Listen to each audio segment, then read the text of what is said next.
En el mundo guaraní, las palabras son sagradas. Dice la creencia que tienen ellos que cuando no había nada, en medio del caos, todavía no se conocía lo que era el universo, lo que eran los planetas, las galaxias, las vías lácteas, todo eso todavía no existía. Y dice que aparece en medio allí de la nada un ser, en este caso un ave.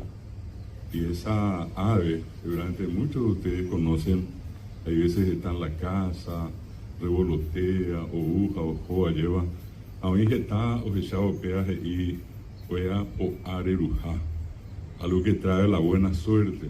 Y esa ave es la que conocemos con el nombre de colibrí, también se le dice picaflor. En guaraní es mainumbí, y en el guaraní de los indígenas, sobre todo de los Mbuya guaraní, ellos le dicen mainoí.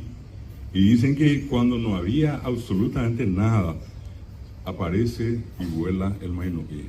O bebé, jahuerpi, jesacamá. Dicen que el mainoí fue el responsable de poner la claridad o de poner la luz en medio de todavía nada. No había absolutamente nada. Y cuentan que después, un rato después, aparece otra ave que todos los paraguayos conocemos, que normalmente no le gusta mucho andar de día. Y esa ave es una que conocemos con el nombre de urucureá. El urucureá que es, y es la lechuza. Y dicen que apareció esta segunda ave en medio de la nada, no había nada. Apareció esta segunda ave y donde volaba dejaba rastros de oscuridad. No significa precisamente el bien y el mal, simplemente la luz y la oscuridad, el día y la noche. Y dicen que después el mainoí pasó un tiempo, dice, en su soledad, y fue cuando decidió asumir la forma humana. Se convirtió en un ser humano, uno común, parecido a nosotros. Y dice que cuando se convirtió en un ser humano, él mismo pasó a llamarse Ñanderú, nuestro padre. Y su nombre completo es Ñanderú Papá Tenondé. Eso viene de Ñanderú, nuestro padre. Pa significa opa, último, y Tenondé el primero. Era nuestro padre, el último de todos, pero el primero de todos. Y él dice que estuvo en ese momento en su soledad y un rato después dijo que iba a crear algunos elementos que a él le resultaban importantes para el proyecto que tenía. ¿Qué es lo que hizo Ñanderú?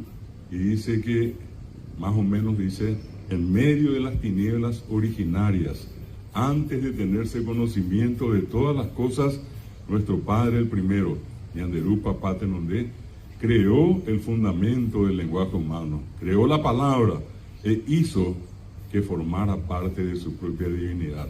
Él crea la palabra y él guarda la palabra en sí. ¿Quién era él? Un ser sagrado, un ser perfecto. Y entonces los guaraníes hasta hoy tienen la idea de que todo lo que decimos son buenas palabras, son palabras de Dios, porque ellos dicen ñande yururupi o se ñanderu peje. A través de nuestra voz, a través de nuestra boca, salen pequeñas porciones de Dios. Y cuando un guaraní, un indígena, hombre o mujer, habla, cuando dice alguna palabra, se convierte en un ñengatú, porque para nosotros los paraguayos es el parlanchín, el hablador, pero para el guaraní, ñe es la palabra, ingatú significa perfecto o perfecta. Cuando ellos hablan, dicen palabras perfectas. Cuando nada tienen que decir, no hablan. Y lastimosamente, muchos de nosotros en Paraguay interpretó eso como una especie de mala educación. El indígena no habla porque no tiene nada que decir. Y nosotros cuando alguien nos habla enseguida decimos, de manera hasta maliciosa, indio, habla pues. Porque soy indio, por eso no hablas. Y el indio no es que no quiera hablar, solamente que no tiene nada que decir. Porque él cree profundamente que la palabra, cualquiera sea, es sagrada.